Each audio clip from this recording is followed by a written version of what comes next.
যদি এখানে না আসে, যতক্ষণ না আসবে আমরা এখানে অবস্থান দিব।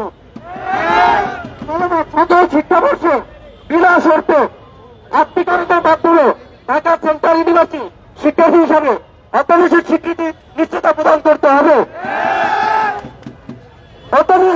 পরবর্তী ও 15 কর্মদিবসের মধ্যেই ডিসি রেজিস্ট্রার সহ সকল গুরুত্বপূর্ণ জনবল নিয়োগ দিয়ে ইউনিভার্সিটি কার্যক্রম শুরু করতে হবে।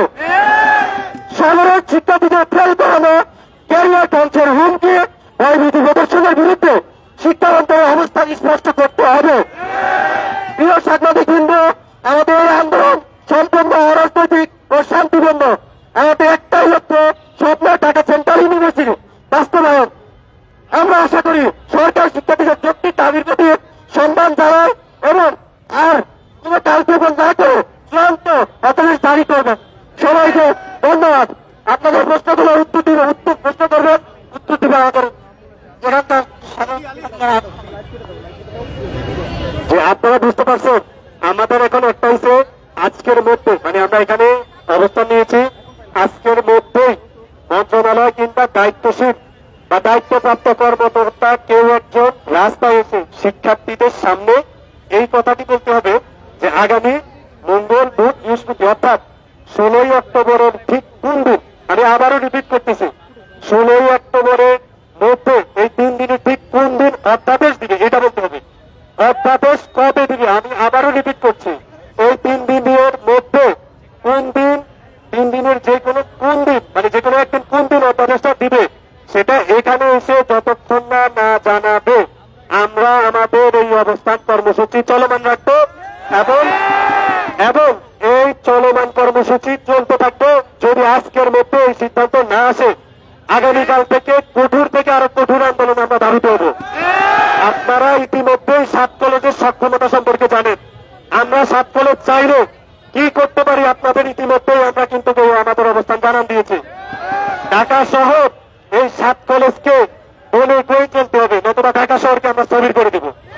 আমরা চাই না জনগণের ভোগান্তি হোক, আমরা চাই না মানুষ কষ্ট পাক, আমরা চাই না আবারও রাজপথে নামি, আমরা পড়ার টেবিলে ফিরতে চাই। তাই আজকের মধ্যে আমরা এখানে থাকাকালীন রাষ্ট্রের দায়িত্বপ্রাপ্ত কেউ একজন এসে বলে যাবেন আগামী 16 অক্টোবর অর্থাৎ 3 দিনের কোন দিন ওনারা অধ্যাদেশ ঘোষণা করবেন। যদি এটা বলেন আমরা ঠিক 5 মিনিটের মধ্যে এখান থেকে অবস্থান ছেড়ে যাবো এবং কালকে থেকে আমরা ক্লাস করে পড়ার টেবিলে ফিরে যাবো।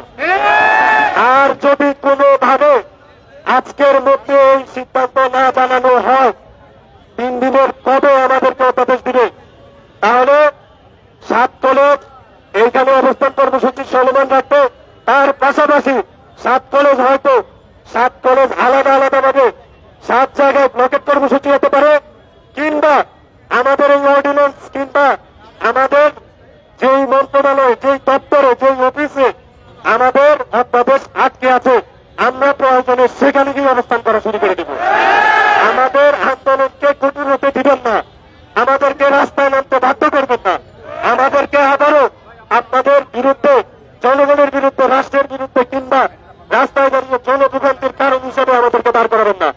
আমরা জনগণের বিরুদ্ধে না, আমরা রাষ্ট্রের বিরুদ্ধে না, আমরা শান্তিপূর্ণভাবে গত 1 বছর আমাদের সুশৃঙ্খল আন্দোলন করে আসছি, আপনারা সেটা প্রমাণ পেয়েছেন। আমরা সেই শান্তিপূর্ণ আন্দোলনের পরিসমাপ্তি চাই। আইনের খসড়া হয়ে গেছে, এখন আর আসলে পরিবেশনের কোন সময় নেই। অতএব দ্রুত সময়ের মধ্যে সিদ্ধান্ত নেন, আজকের মধ্যে আমাদেরকে সেই জানান, তারপরেও আমরা এখান থেকে উঠে যাবো। এর আগ পর্যন্ত আমরা উঠছি না। ধন্যবাদ।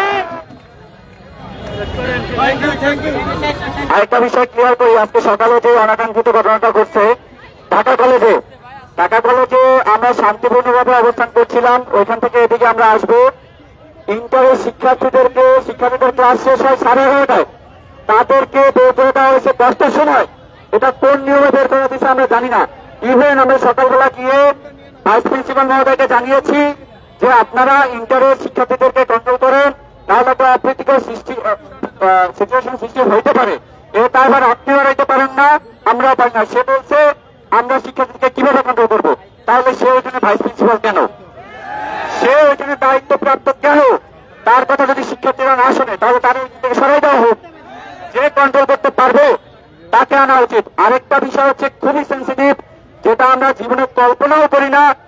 আমরা এ পর্যন্ত বড় হয়েছি, শিক্ষকরা আমাদেরকে মেরেছে, প্রত্যাঘাত করেছে, আমাদেরকে কান ধরে উদ্বাস করিয়েছে, বেদরক পিটিয়েছে, সবকিছু করেছে। এটা আমরা আশীর্বাদ হিসেবে গ্রহণ করছি। আমরা যত বছর পড়াশোনা করছি এখন পর্যন্ত, কিন্তু সকালবেলা তারা এসে তাদের গায়ে একটা ভোটের টোকাও পড়লো না।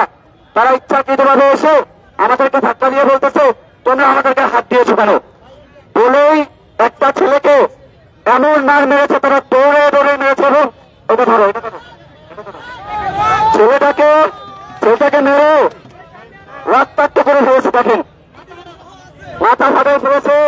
একজন শিক্ষক যে আমার পিতৃতুল্য, আমার মাতৃতুল্য, সে আমাকে বিভিন্ন ধরনের নির্দেশনা দেবে, সে আমাকে বিভিন্ন ধরনের নির্দেশনা দেবে, আদেশ উপদেশ দেবে। সে এসে শুধুমাত্র তার স্বার্থের কারণে, শুধুমাত্র ঢাকায় অবস্থান করার কারণে আমাদের বিরোধিতা করে এরকম একজন সাধারণ শিক্ষার্থীকে মেরে রক্তাক্ত করা, এটা অসভ্যতার সর্বোচ্চ লেভেল। একজন শিক্ষার্থীকে এভাবে মারা যায় না। তুমি তোমার অনুভূতি প্রকাশ করো। আসসালামু আলাইকুম।